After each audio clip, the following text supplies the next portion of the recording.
So it seems they're showing off the capstone move for each of the weapons. Like in Greatsword, they showed off TCS, and I think that was Wyvern Fire they just showed off. So he did 2 thrusts and then 2 shells. Normally, you should do a shell after a thrust because that cancels the animation. The DPS should be higher for thrust, shell, thrust, shell.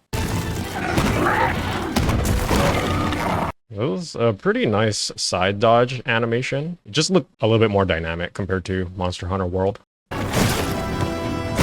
Okay, so that was very interesting. So the Hunter did a 90-degree pivot, and I don't think we've seen that before for Gunlance, or for really any other weapon for that matter. Because in Monster Hunter, movement is very expensive, and it's not only, lateral movement in the arena, but also rotational movement. Like Monster Hunter World is very expensive to rotate like 30 degrees or 9 degrees, at least compared to other games, and especially compared to Monster Hunter Sunbreak. Because Sunbreak, the rotational pivoting speed was much faster compared to Monster Hunter World. So let's see that again.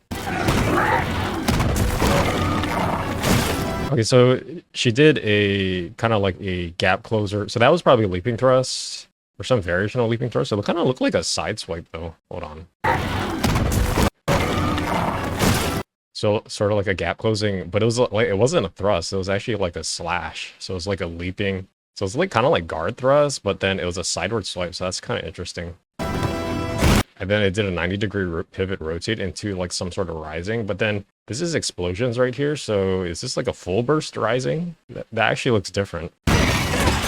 Can you do full burst rising like that? I believe full burst was after like 2 hits in the rising slash combo. But I don't know. Gunlance looks like it's very different in this game compared to Monster Hunter World. So they did the rising full burst into Wormstake. Yeah, that's interesting. So guard is back, and the guard actually looks the same compared to Monster Hunter World. The thing about guard for Gunlance, I believe is 20 frames. Let me check that real quick. Yeah, 20 frames on hit for guard for Gunlance, assuming no knockback. So the guard is actually not that bad for Gunlance. It's a very averaged out frame-wise. A lot of people say don't guard with Gunlance, but if it allows you to maintain position and save frames on positioning, then guarding is actually pretty good. Other than that, of course, you can just hop.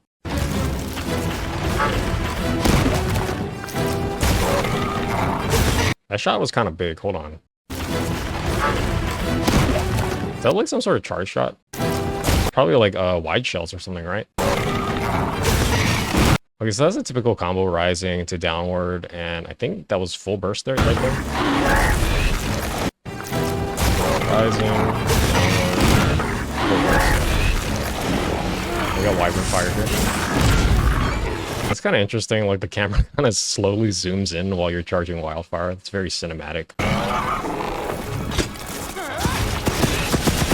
Okay, so this is like the focus skill. I'm not sure if these skills you can only do in focus mode, because that's what they showed with the last Greatsword video. And one thing I noticed, and I actually should have mentioned this for Greatsword as well, is that there's a lot of hits with these skills that they're showing. Like the Greatsword had that lateral cutting slash that had a lot of hits. So that makes me think that a lot of these skills are going to be focused on element damage.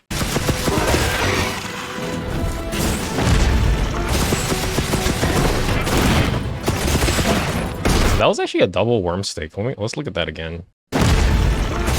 So right there, Wormstake, reload, some sort of full burst, and then a Wormstake here. I don't believe we were able to load 2 Wormstakes in Monster Hunter World, right? That'd be pretty interesting.